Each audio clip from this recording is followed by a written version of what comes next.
So it's been a while since I've done any eco printing, what with Christmas and festivities and birthdays getting in the way.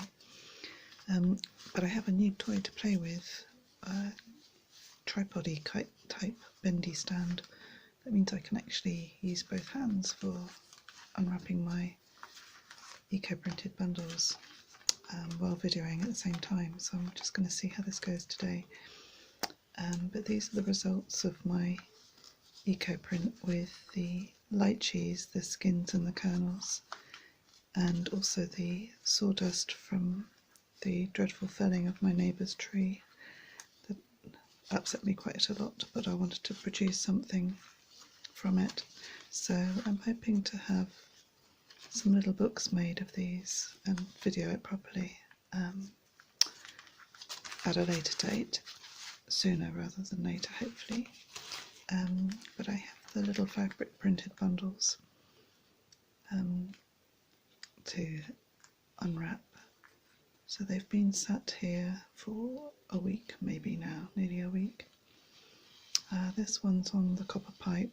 This was done in the lychee bath, which came out this gorgeous kind of russety peach kind of colour. A real surprising strength of colour, similar to avocado, I think, with the skins. And this one's done on the copper pipe. But there's not much around in the winter time in the UK to actually print with. I just wanted to see what might work with my regular leaves. So I'm just using Herb Robert and Geranium cranesbill leaves, which have usually given good prints before. And then I also had some petals from my lovely patio rose. It still seems to be producing tiny little roses, to see what might happen. So you can see this lovely kind of rusty peach colour. Oh, this is looking really good. I'd kind of had the idea that eco printing wasn't really much of a possibility in wintertime, but this is what happens when you just have a go. So I'm really loving the greens that, little bit purple up there, the greens that the copper pipe has produced. Closer here, so this piece here is a really well washed piece of cotton that was lining a curtain that I got from a charity shop.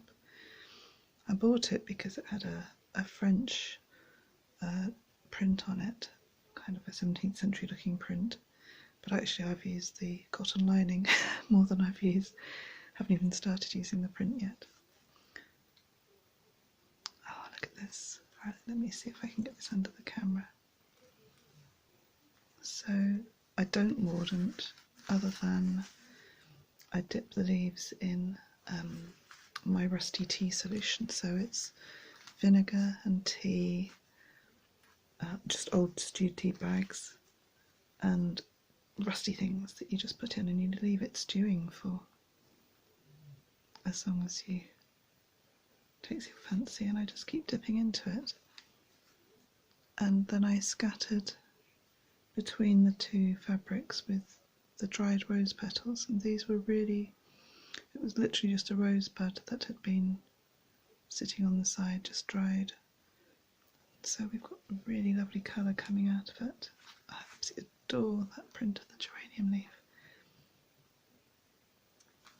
Really surprising what you can get. That's just gorgeous. That will make a really nice journal cover, maybe for some of my pages. Yes, I can see that working. Let me just put that down a bit.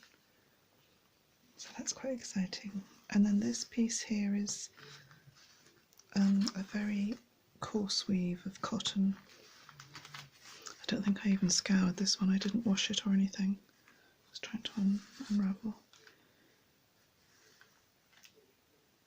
But it still takes the colour. Look at, oh, I'm so pleased with this. This is just lovely.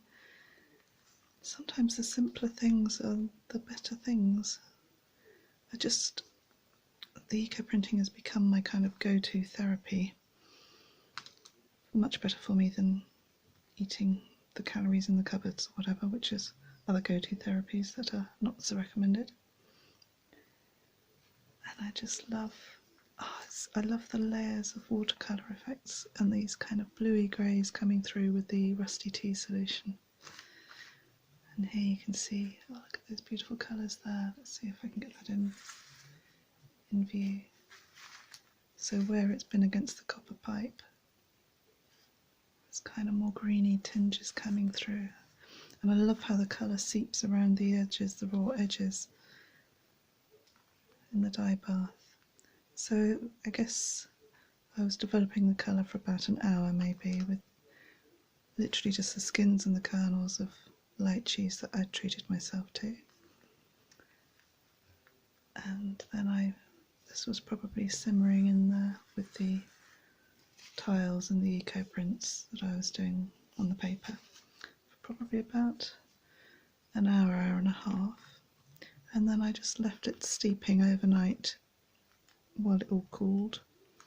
The fabric, that is. The paper I pull out early because it tends to disintegrate if you're not careful. So that's thrilling. And this is where I struggle to use these, because both sides are so lovely. So I don't want to line them or spoil them or hide them in any way. Let's see. That leaf is glorious. I can see I'm just going to have to do more of these. The design, I'm really pleased with the design, as it were.